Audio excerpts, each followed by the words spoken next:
Vocês já ouviram falar do incidente de desconsideração da personalidade jurídica, não já? Pois bem, a gente pegava emprestado lá do processo civil e trazia para o processo do trabalho. Até que veio a reforma trabalhista. E o que eles fizeram?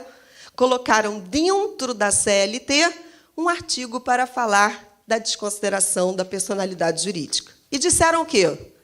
Sabe aquela regra que tem lá no processo civil? Traz para o processo do trabalho. Falei, ok. Só que como veio para o processo do trabalho e eu coloquei um artigo na CLT, vamos adaptar, então. O que a gente vai trazer? Com a atual ideia da desconsideração da personalidade, antes a gente só falava em desconsiderar a personalidade, sabe, gente, lá na execução, né? Só que isso mudou. A gente sabe que hoje a gente pode ter a desconsideração da personalidade, o incidente pode acontecer logo no início do processo, ainda na etapa de conhecimento. Então, pode ter desconsideração da personalidade também na esfera processual do trabalho? Pode. Aí eu vou aproveitar e vou lembrar com vocês de uma coisa que está na própria CLT. Você, se imaginar uma questão em prova, imagine que a desconsideração aconteceu no que eles chamam da fase de conhecimento. O que eles chamam da fase de conhecimento? Do ajuizamento da ação, aquela fase até a sentença. Em algum momento ali, na fase de conhecimento, houve um incidente de desconsideração. Se eu quiser me insurgir contra esse deferimento, o que eu faço? Vou ter que lembrar de uma regra basilar do processo do trabalho que vocês conhecem. Eu não tenho como me manifestar se a desconsideração aconteceu na fase de conhecimento. Por quê? Porque essa será uma decisão, naquele caso ali, chamada de interlocutória. E, no processo do trabalho, as decisões interlocutórias elas são irrecorríveis no momento em que elas acontecem. Eu só posso, em regra, falar delas junto do quê? Da decisão final. Então, se aquele incidente de desconsideração acontecer na fase de conhecimento, o que eu tenho que me lembrar? Decisões interlocutórias são, em regra, irrecorríveis na hora em que elas acontecem. Só que, muitas vezes, quando que acontece a desconsideração? Na execução, certo? Sabe aquela história? Aquela velha história. A empresa é condenada. Quando ela é condenada, a empresa não tem bens, então desconsidera, levanta o véu societário e vai em cima dos sócios que respondem pela sociedade. Quando isso aconteceu, tcharam, estão preparados?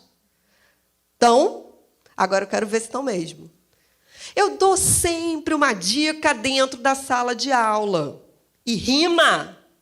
Quando estiver na execução e perguntar para vocês, na execução, qual é o recurso típico da execução, vocês vão responder o quê?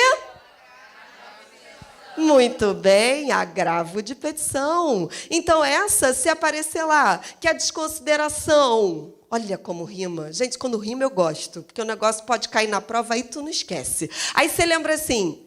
Se a desconsideração acontecer na execução, como é que você pode se manifestar, se insurgir? Com o agravo de petição. Porque o agravo de petição é o recurso típico da execução.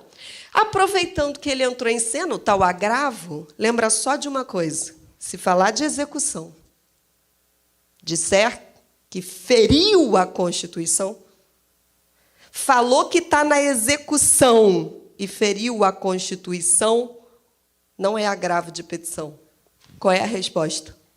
Recurso de revista.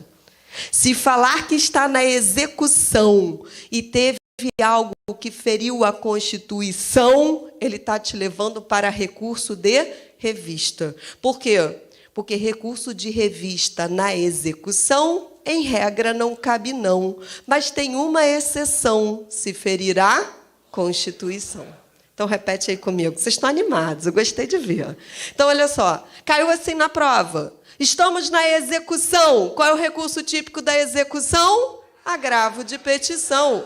Mas se perguntar qual é o recurso, estou na execução, feriu a Constituição, opa, recurso de revista. Muito bem, vocês são bons nisso, hein?